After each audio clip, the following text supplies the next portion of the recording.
चलो, जैसे कि हम लोग ने लास्ट लेक्चर बताया था कि हमारे 4 पॉइंट्स बचे हुए हैं। Interest paid outside India, pre construction interest, to SOP, partly SOP and partly LOP. अब इन चारों के ऊपर हम कुछ सम करते हैं ताकि हमारा जितना भी पॉइंट्स है वो पूरी तरह से आपका क्लियर हो जाए। हाँ सर, बता दीजिए, फटाफट हम लोग कर लेते हैं। हाँ, थोड़ा सा याद रखना कि ये जो सम है आ, पुरानी बुक थी उससे उठाया हुआ है, तो डेट मैं चेंज करूँगा तो आप लोग ज़रा याद रखें, क्योंकि अभी हमारा प्रीवियस ईयर 2021 है और असेसमेंट ईयर 21 और 22 है। वो ज़रा याद रखो, तो मैं डेट को वहाँ पर थोड़ा करेक्शन करते जाऊँगा, तो आप भी देखते जाना। हाँ सर, वो तो बताइए। चलो, क्वेश्चन नंबर 1 करते हैं। इसको थोड़ा बड़ा कर देता हूँ ताकि आपको दिखाई पड़े।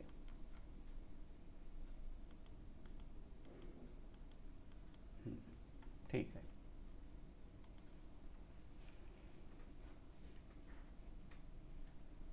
Mister Keval is the owner of the house in थाने।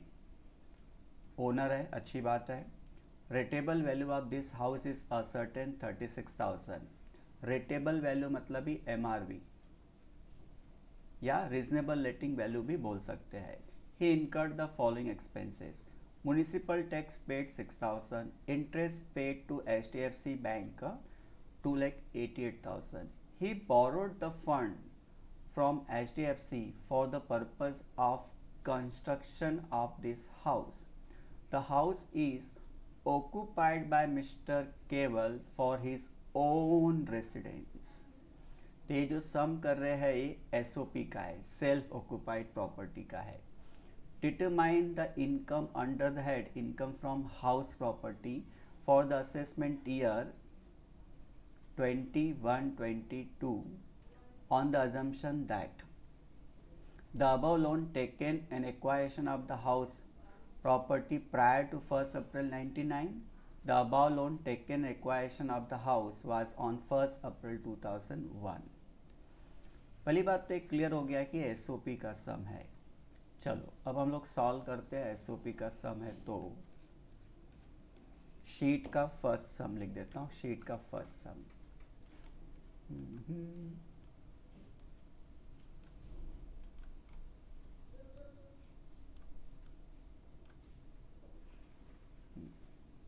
चलो,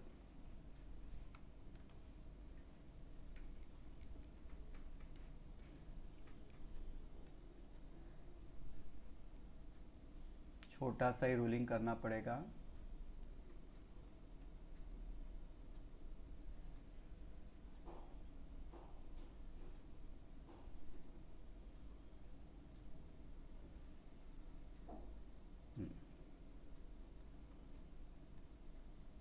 question number 1 from sheet.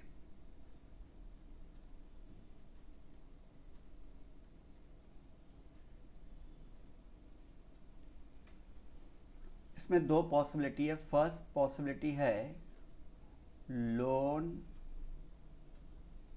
Taken prior to 1st April 99।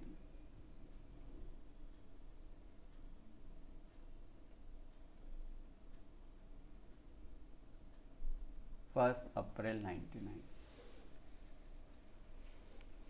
मतलब इस सम को आपको 2 बार करना है। Okay sir. मिस्टर केवल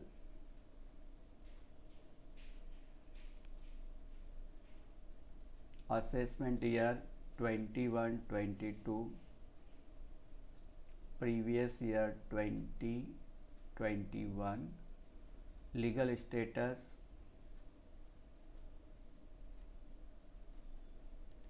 individual, residential status R and O are.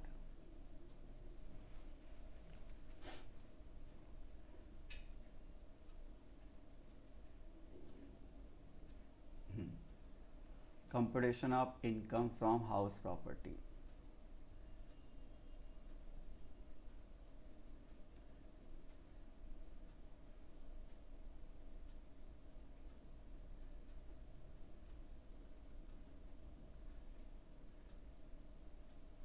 ये जैसा हमको पता है कि ये जो सम कर रहे हो किसका है, सेल्फ ऑक्यूपाइड हाउस प्रॉपर्टी का, मतलब वो घर मिस्टर केवल खुद यूज़ कर रहा है।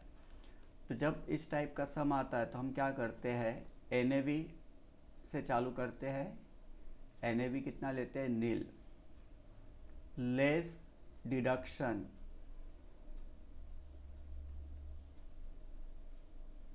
अंडर सेक्शन 24 में एक ही डिडक्शन अलाउड है, interest on borrowed fund.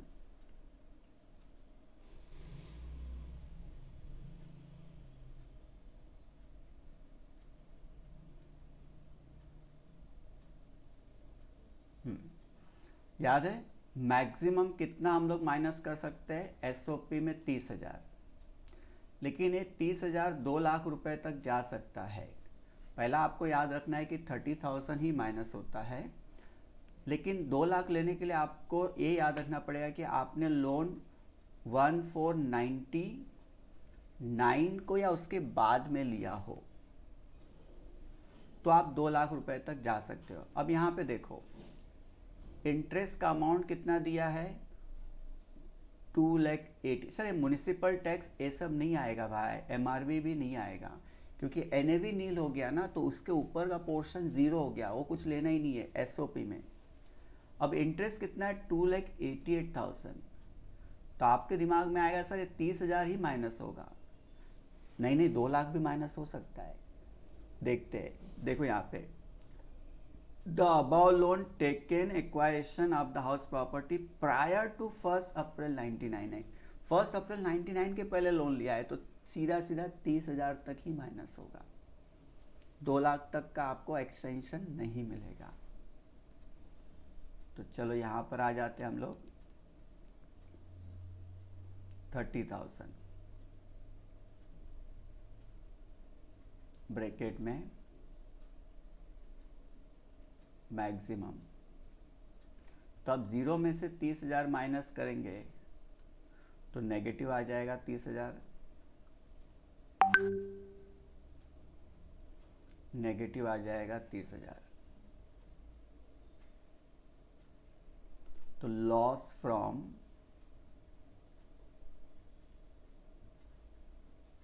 House property, note लिखते हैं।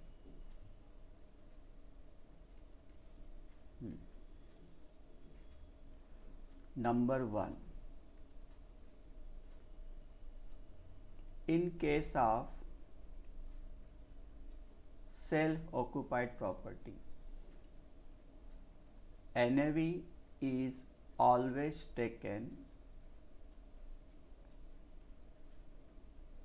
nil. Okay. Number 2, interest on borrowed fund will be allowed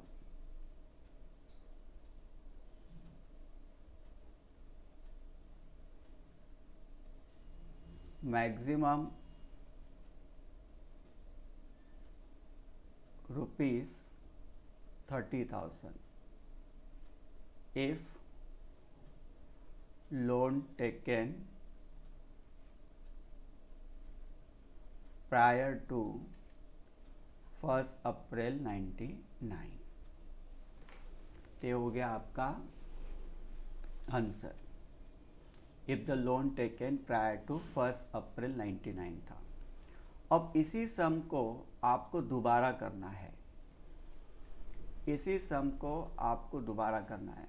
अब ऊपर का वो सब मैं डिटेल नहीं लिखूंगा, assessment year, previous year, directly हम लोग इसको नंबर, उसको क्या दिया था मैंने 1, तो इसको 2 लिख देता हूँ।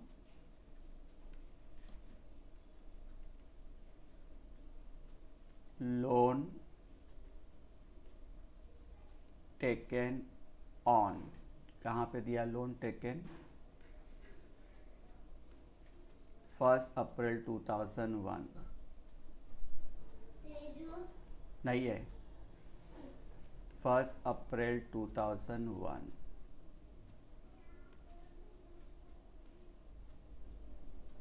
NAV will be 0।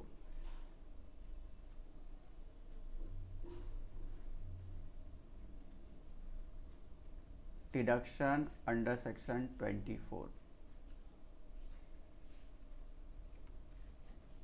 Interest on borrowed fund,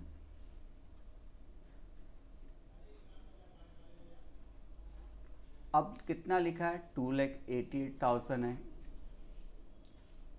तो 30,000 का याद रखना, एसओपी में ये सब डिस्कस करना पड़ता है, एलओपी डीएलओपी में तो जितना उतना लिख लेना है। यहाँ पे 30,000 तक का ही मैक्सिमम लिमिट है। अब 30,000 के ऊपर अगर है, एक सेकेंड, हेलो, हाँ क्या हुआ बोलो। हाँ 15 मिनट रुको, मैं आता हूँ। हाँ ठीक, ओके, ओके, हाँ हाँ।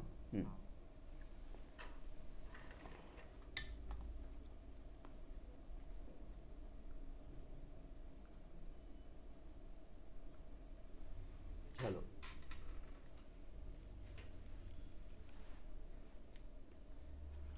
तो अभी यहाँ पे आपने लोन कब लिया है, 1 अप्रैल 2001, मतलब 99 के बाद लिया है आपने, 1 अप्रैल 99 को या उसके बाद में लिया है, तो आप 2 लाख रुपए तक माइनस कर सकते हो।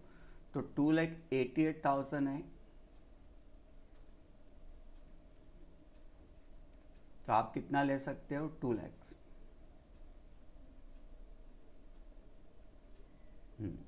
चलो अब आंसर कितना आएगा, 0 में से 2 लैक्स गया तो नेगेटिव 2 लैक्स आ गया।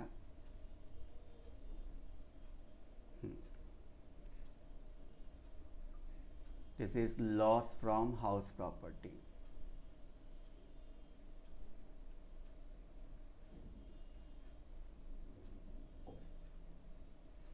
अब यहाँ पर नोट क्या आ जाएगा,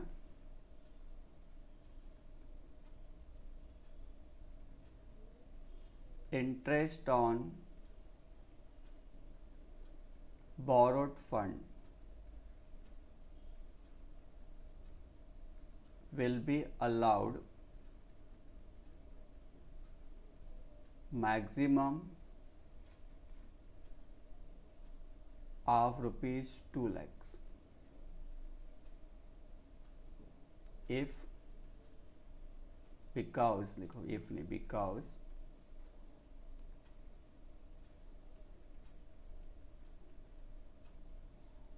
loan is taken after 1 April 99। तो ये याद रखना, एसओपी के लिए क्या करते हैं सर, 30,000 के नीचे होता तो ये सब दुनियादारी नहीं, सीधा जो होता वो हम अमाउंट लिख देते हैं। तो ये आपका सम नंबर 1 था। ओके सर, अब आगे बढ़ते हैं, नेक्स्ट सम पे आते हैं।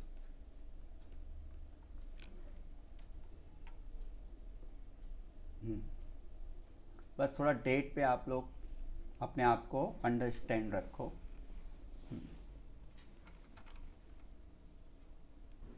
What is given in the second सम, देखते हैं हम लोग।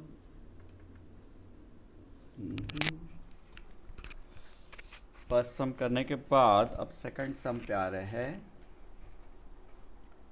Mister Ramesh owns 2 houses, one at Vashi, New Mumbai, and other at Parel, Mumbai. He gave the following particulars for the year ended 31st March 2021. Vashi house. This house is let out for 12,000 a year. पूरे साल का rent है 12,000। तो ये क्या हो गया, LOP, let out property. He borrowed funds from Abhyuday Cooperative Bank for construction of this house. He made the following payments during the year. Municipal tax 3240 which were recovered from the tenant subsequently as per the terms of the tenancy. Municipal tax हमेशा owner के pocket से जाना चाहिए। यहाँ पे लिखा है कि पे तो कर रहा है ओनर, लेकिन बाद में वो टेनेंट से रिकवर्ड कर रहा है, इसका मतलब ये हो गया कि it is not paid by the owner, तो ये नहीं आएगा। इंश्योरेंस प्रीमियम तो लेते ही नहीं है क्योंकि हमारे पास एक 30% अब NAV है। ग्राउंड रेंट भी नहीं लेंगे। As per the decree of the court, Mr. Ramesh has to pay 800 per month to his mother towards her maintenance out of the income of this property. मतलब इस प्रॉपर्टी से जो भी income होगा उसमें से उसको 800 रुपये हर महीने अपनी मम्मी को देना है। वो भी अलाउड नहीं है, मतलब आप डिडक्शन में नहीं डाल सकते क्योंकि 30% आप एनएवी में सब आ जाता है। Interest paid to Abhyudaya cooperative bank ये आएगा क्योंकि ऊपर ही लिखा था कि it was taken, loan was taken for construction. Land revenue नहीं आएगा, ही पेड द कलेक्शन चार्जेस नहीं आएगा। Rent of 1 month could not be recovered and is to be treated as unrealised rent. तो एक महीने का रेंट अनरियलाइज है, याद है, एक्चुअल रेंट रिसीवेबल के नीचे अनरियलाइज रेंट लिखते हैं। House number 2, Parel house. This house is occupied by himself. SOP. Rateable value of this house is a certain 24,000. ये सब लेना ही नहीं है। एक बार आपने SOP बोल दिया तो NAV 0 हो गया, फिर उसके बाद में रिपेयर्स हो, म्यूनिसिपल टैक्स हो, नहीं आएगा। हाँ, इंटरेस्ट आएगा पेड टू HDFC 36,000 है, अब ध्यान देना। He borrowed funds from HDFC for the purpose of construction of this house prior to 1 April 99 है। तो हम लोग कितना लेंगे, 30,000 ही लेंगे। मैंने अभी थोड़ी देर पहले बताया फर्स्ट सम में अगर SOP में इंटरेस्ट 30,000 से ऊपर माइनस करना है तो आपको लोन 1 अप्रैल 99 या उसके बाद लिया होना चाहिए कंस्ट्रक्शन के लिए या एक्वायरेशन के लिए। ये तो 1 अप्रैल 99 के पहले लिया गया है। You are required to compute taxable income of Mr. Ramesh under the head income from house property for the assessment year 21-22। अब देखो 2 घर है, उसमें से एक घर तो उसने LOP किया है और एक घर आपका SOP है, तो चलेगा, इस तरह का चलता है। चलो शीट का सेकंड सम कर रहे हैं हम लोग।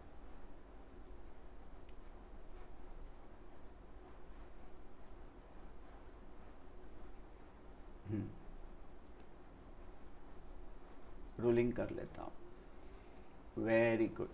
3 rupees, we have the 3 rupees now.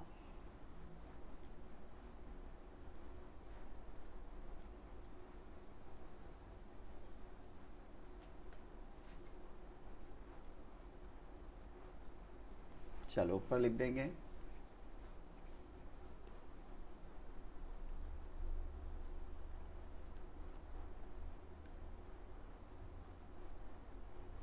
Mr. Ramesh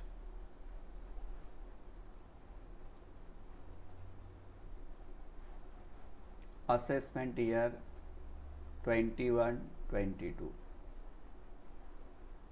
previous year 2021, legal status individual, residential status R and OR।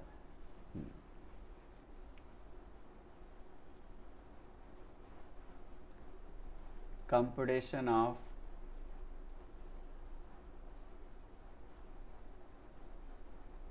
income from house property, rupees rupees rupees. चलो फर्स्ट है वाशी हाउस,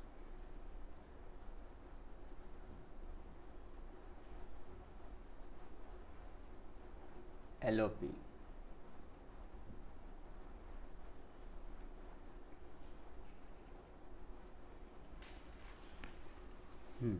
LOP का तो फॉर्मेट मैंने आप लोगों को याद कराया, कहाँ से चालू करते हैं, GAV under section 23।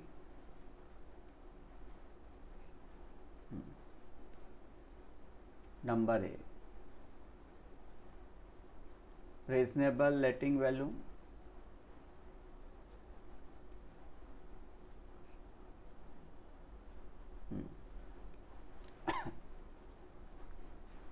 Fair rent, sir दिया नहीं है, ये सब लिखना पड़ेगा। एक्चुअली लिखने की ज़रूरत नहीं, खाली याद कराने के लिए फॉर्मेट लिख रहा हूँ। ये भी नहीं है, ये भी नहीं है। Which ever is higher, 0। अब इसको कंपेयर करेंगे बी के साथ में, एक्चुअल रेंट रिसीवेबल। अब एक्चुअल रेंट रिसीवेबल पूरे साल का उन लोगों ने 12,000 दिया है, और उसमें आप देख रहे हो कि एक महीने का अनरिलाइज रेंट है, तो मैं यहाँ लिख देता हूँ 12,000 लेस अनरिलाइज रेंट।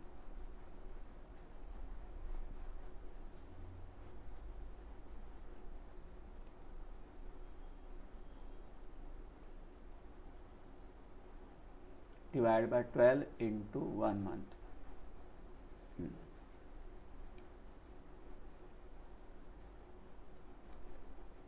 ये हो गया आपका 11,000। Whichever is higher, 11,000।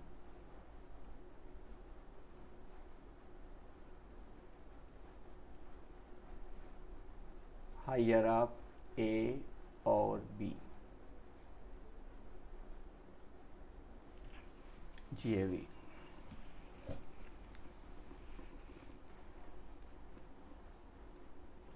Less municipal tax paid.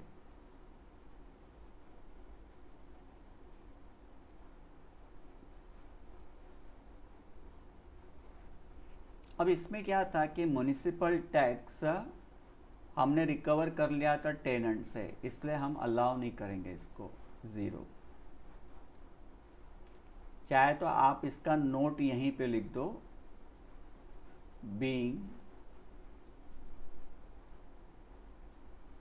Paid by tenant.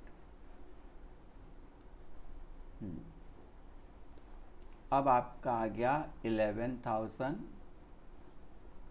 NAV less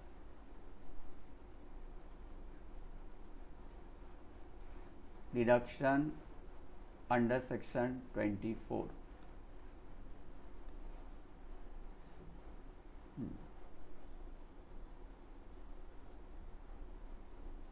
30% of NAV।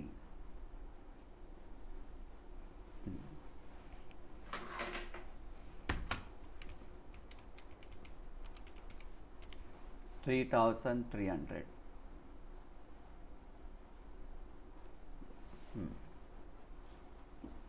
Number 2, interest on borrowed fund।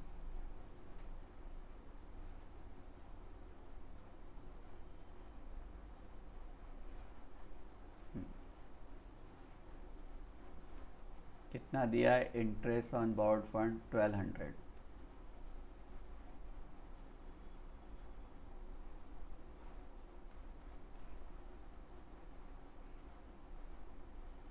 Hmm,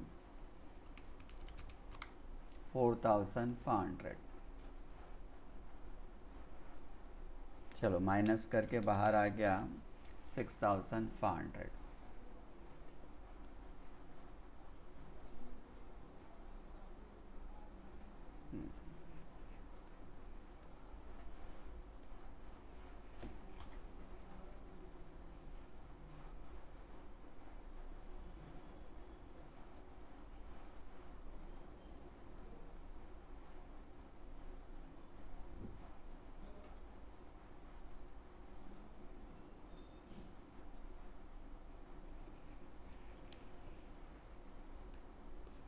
Now the second house,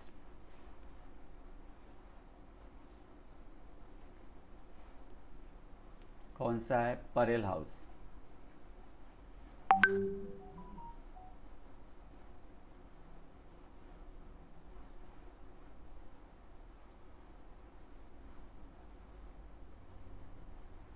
SOP, NAV nil,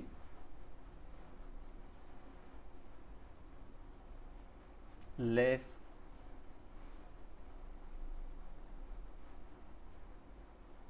deduction under section 24, 30% of NAV इसमें नहीं आएगा क्योंकि NAV 0 है, एक ही आएगा interest on borrowed fund.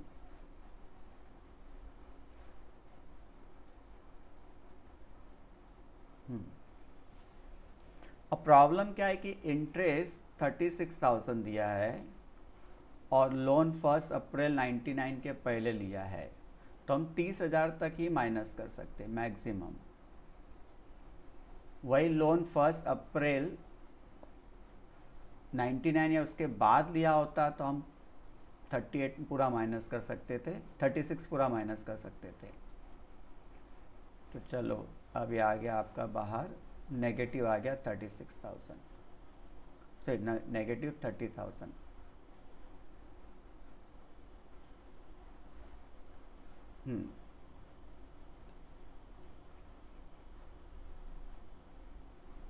तो 6,500 में से 30 गया नेगेटिव और पॉजिटिव, लेकिन नेगेटिव बड़ा है तो 23,500 आपका नेगेटिव आएगा। This is loss from house property.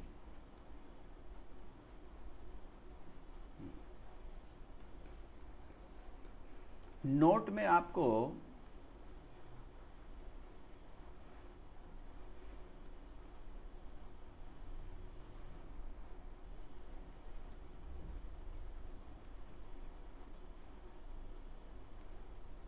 Number 1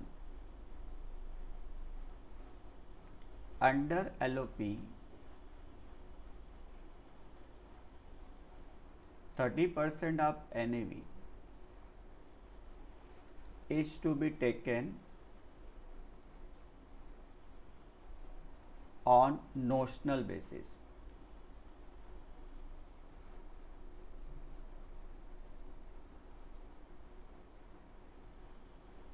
बराबर। Therefore, other deductions, other expenses are not allowed। जैसे इस समय था repairs, ground rent, land revenue etcetera, ये सब अलाउड नहीं है। Number 2 under SOP interest on borrowed capital is to be allowed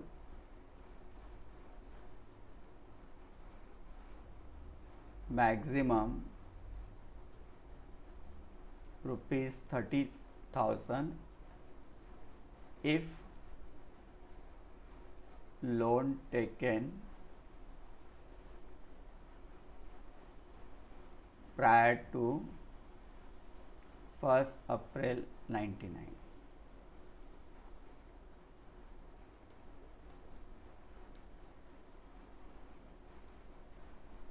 ठीक है, ये हो गया आपका सम पूरा। चलो सर, क्लियर हो गया आप लोगों को?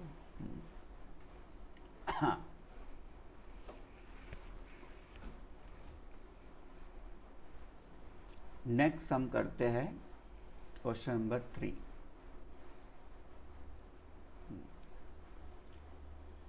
Mister Shekhar has occupied 2 houses for his own residential purposes, Shanti Bhuvan and Ganesh Bhuvan, particulars of which are as follows. 2 house for his own residential purpose, 2 घर में रहता है, 2 अलग अलग घर में रह रहा है, मतलब SOP है, A भी SOP है। मैंने आप लोगों को पहले ही दिन बताया था कि आप दोनों घर को भाड़े पे दे सकते हो, एक घर को भाड़े पे दो तो एक घर पे आप रह सकते हो, लेकिन एट ए टाइम आप दो घर में नहीं रह सकते। सर मेरी मर्जी, मेरा घर है। हाँ भाई, आपकी मर्जी, आप 3-4 घर ले लो और सब में रहो ना। सुबह यहाँ रखो, शाम को वहाँ रहो, अगले महीने वहाँ रहो, वो आपकी मर्जी है। लेकिन income tax point of view, आप एक घर को एसओपी बताओ और बाकी के घर को आपको deem to be let out बताना पड़ेगा। मतलब आपको ये बोलना पड़ेगा कि ये मैंने अज्यूम किया है कि भाड़े पे दिया है। अच्छा सर, लेकिन सर कौन से घर को एसओपी बताया और कौन से घर को deem to be let out बताए? कॉमन सेंस यूज करो, वो हमारे ऊपर है। इनकम टैक्स नहीं बोलेगा कि इसको एसओपी बताओ, इसको डीएलओपी बताओ, वो हमारे ऊपर है। आप क्या करो, टैक्स बचाने की कोशिश करो, वो अलाउड है, यहाँ पे अलाउड है। जिस एरिया का आपको रेंट ज़्यादा दिखाई पड़ेगा उसको आप एसओपी बता दो ताकि उसका आंसर ज़ीरो हो जाए, एनएवी ज़ीरो हो जाए। ये चालाकी करना है। तो देखो यहाँ पर अब दोनों घर पे ध्यान देना। म्युनिसिपल वैल्यूएशन शांति भवन का 80 है और फेयर रेंट 1 लाख है, तो इन दोनों में हायर क्या हो गया? 1 लाख। मतलब इसका जीएवी आ गया 1 लाख। इसमें 40 और 44 में हायर क्या हो गया? 44। इसका जीएवी आ गया 44। अब सीधा हिसाब है, इसका 1 लाख है, इसका 44,000 है। तो आप क्या बोलोगे कि 1 लाख ज़्यादा है, इसलिए इसको मैं एसओपी बता देता हूँ ताकि इसका आंसर क्या हो जाएगा? 0। और इसको क्या बता देता हूँ? डीएलओपी। तो इस तरह से आपके दिमाग में क्या गया कि जब भी आपको कोई ऐसा सम आता है जिसमें 2 एसओपी 3 एसओपी रहेगा, तो आपको क्या करना है? एक को एसओपी बताना, बाकी को deem to be let out बताना। Deem to be let out का सम कैसा करेंगे? जैसा एलओपी का करते हैं। तो एसओपी आपको क्या करना है? सबको देखो, जितने भी हाउस प्रॉपर्टी है जिसका रेंट आपको ज़्यादा दिखेगा उसके ऊपर बैठ जाओ, उसको एसओपी बता दो। तो देखो इसमें 1 लाख था और इसमें 44,000 है, तो 1 लाख ज़्यादा है ना। अगर आप इसको deem to be let out बताओगे तो आपको टैक्स देना पड़ेगा ज़्यादा, इसलिए आपने इसको एसओपी बता दिया, दिस इज एसओपी, और इसको deem to be let out property आपने बता दिया। ठीक है, बराबर। तो इस तरह से आपको सम करना है। फिर म्युनिसिपल टैक्स पेड है, इंटरेस्ट है, fire insurance, ground rent, land revenue तो आता ही नहीं है। म्युनिसिपल टैक्स पेड किस में आएगा? जो एलओपी या डीएलओपी होगा। एसओपी में तो आता ही नहीं क्योंकि एसओपी डायरेक्टली एनएवी 0 से चालू होता है। You are required to ascertain which property should be treated as self occupied। कौन से प्रॉपर्टी को आप एसओपी ले बता रहे हो, रीजन बता दो। Determine the taxable income for the assessment year 21-22। आप mister Shekhar assuming both the loans were taken prior to 1 April 99 के पहले लोन लिया है, तो एसओपी में 30,000 से ज़्यादा हम माइनस नहीं कर पाएंगे इंटरेस्ट के लिए। चलो क्वेश्चन नंबर 3 करते हैं। सर इतना सिंपल है टैक्स? हाँ इतना सिंपल है, बस आपको जो मैं बोल रहा हूँ ना वो दिमाग में डालते जाओ। ऊपर पहला मैं नोट लिखा देता हूँ।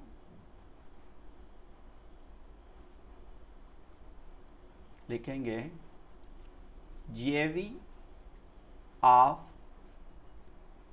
शांति भुवन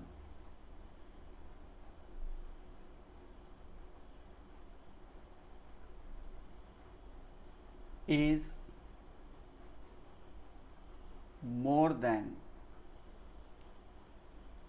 Ganesh Bhavan. Therefore,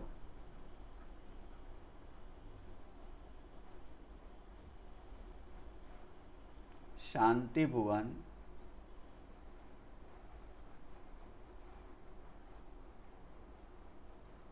will be treated as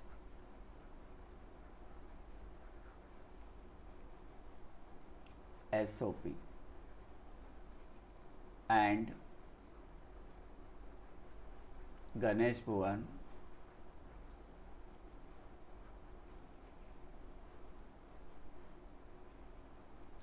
deemed to be let out property। देखो ये था आपका शांति भुवन और एक गणेश भुवन।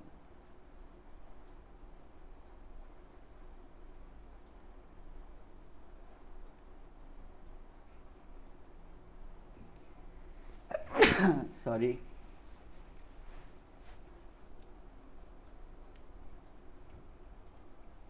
म्युनिसिपल वैल्यूएशन 80,000 है।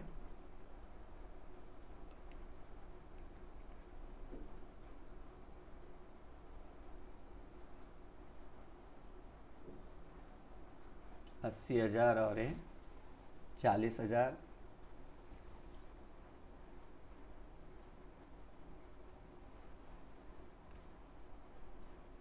फेयर रेंट है 1 लाख और 44,000।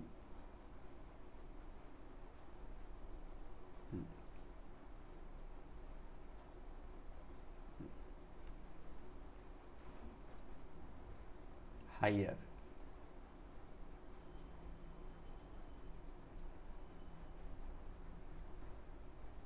GAV 1 लाख हो गया है।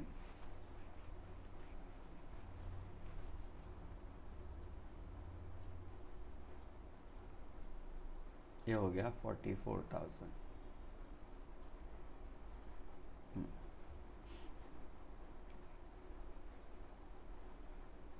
अब ये ज़्यादा होने की वजह से हमने इसको SOP ले लिया और इसको deem to be let out property कर दिया। ये आपका हो गया आंसर। अब आप सॉल्व करेंगे SOP और DLOP की तरह।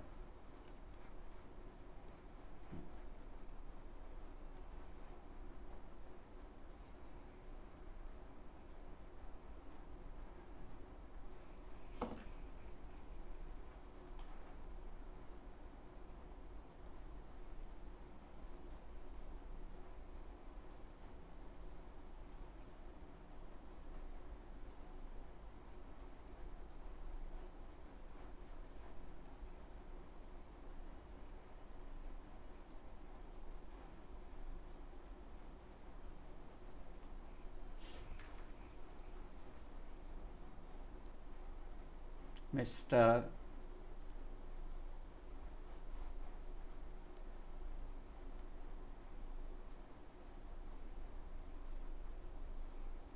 Shekhar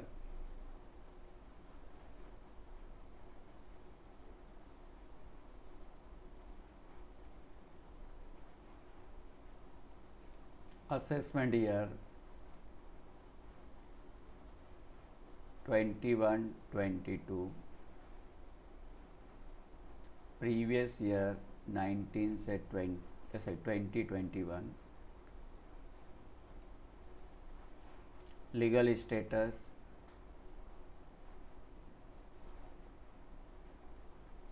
individual,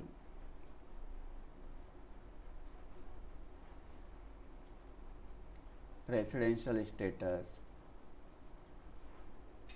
R and OR, computation of income from house property.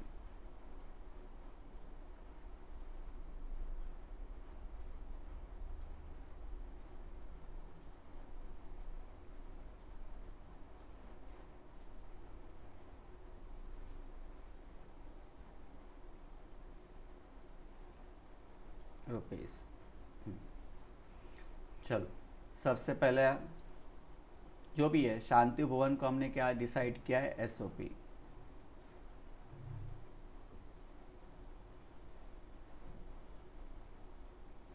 Shanti Bhuvan SOP।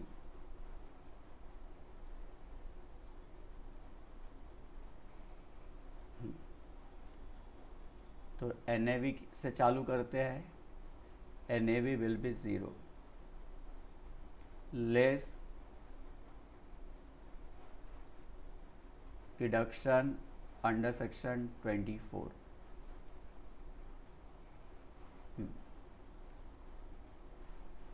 Interest on borrowed fund एक ही डिडक्शन आएगा।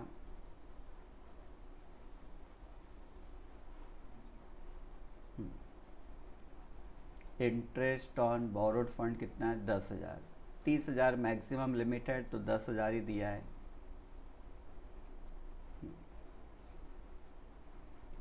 ये हो जाएगा नेगेटिव 10,000। अगर इसको आपने deem to be let out किया होता तो नेगेटिव नहीं आता बल्कि ज़्यादा आता। ये हो गया हाउस नंबर 1। चलो house number 2, that is Ganesh Bhuvan.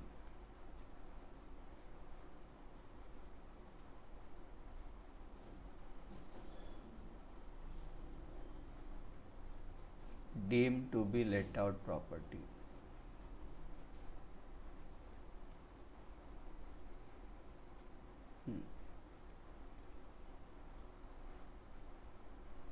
GAV under section 23।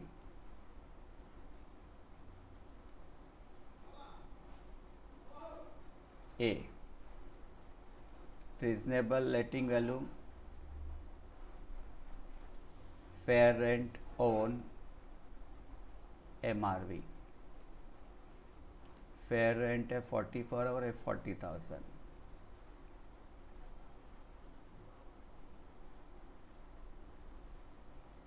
और जैसा मैंने बताया आप लोगों को कि deem to be let out हमने खाली अजूम किया है कि भाड़े पे दिया है, तो रेंट तो होगा नहीं। तो आ गया आपका GAV हायर 1 44,000। उसमें से म्युनिसिपल टैक्स माइनस करेंगे। म्युनिसिपल टैक्स कितना है दादा? 10% है। अब 10% याद रखना, म्युनिसिपल टैक्स MRV पे होता है, कभी भी MRV पे होगा। तो 40,000 का 10% 4,000।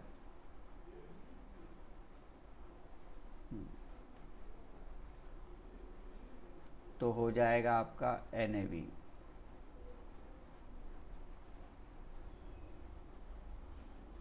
40,000।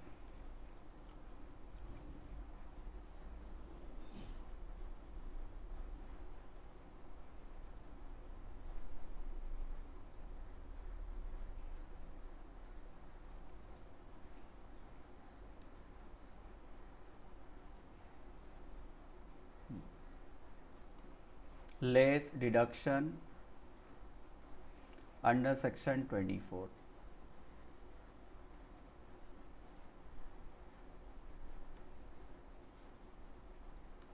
%30 of NAV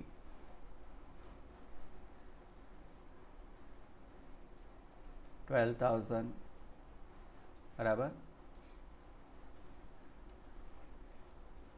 interest on borrowed fund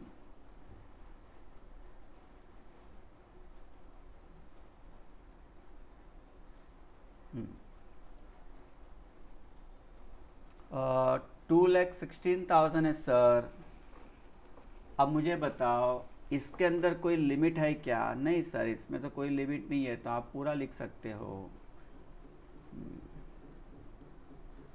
तो 2,28,000। तो 40,000 में से 2,28,000 करेंगे तो नेगेटिव आएगा 1,88,000। सर ऊपर वाला भी नेगेटिव, नीचे वाला भी नेगेटिव, दोनों नेगेटिव करेंगे तो 1,98,000।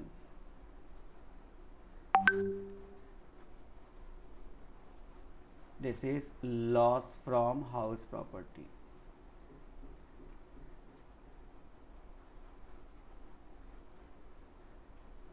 इस तरह से इसमें मेन सीखना क्या था सर? मेन सीखना यही था कि आपको दोनों में से कौन से हाउस को SOP लेना है और बाकी को DLOP लेना है।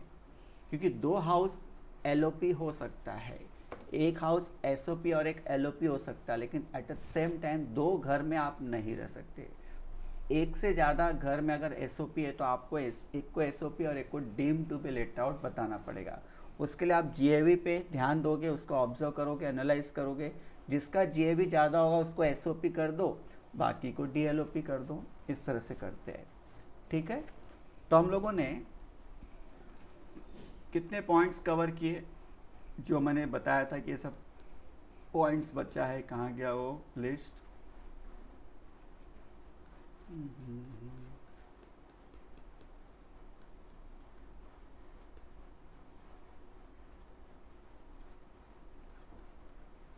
कहाँ है जो मैंने लिखा था।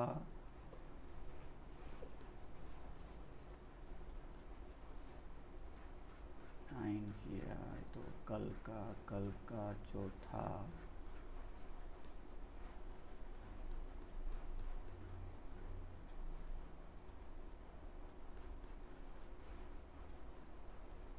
मिला मिला मिला।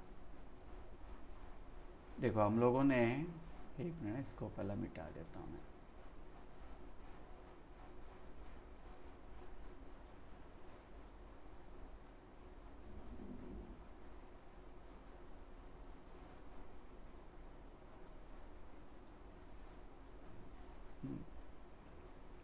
टू एसओपी कर दिया, ठीक है ना।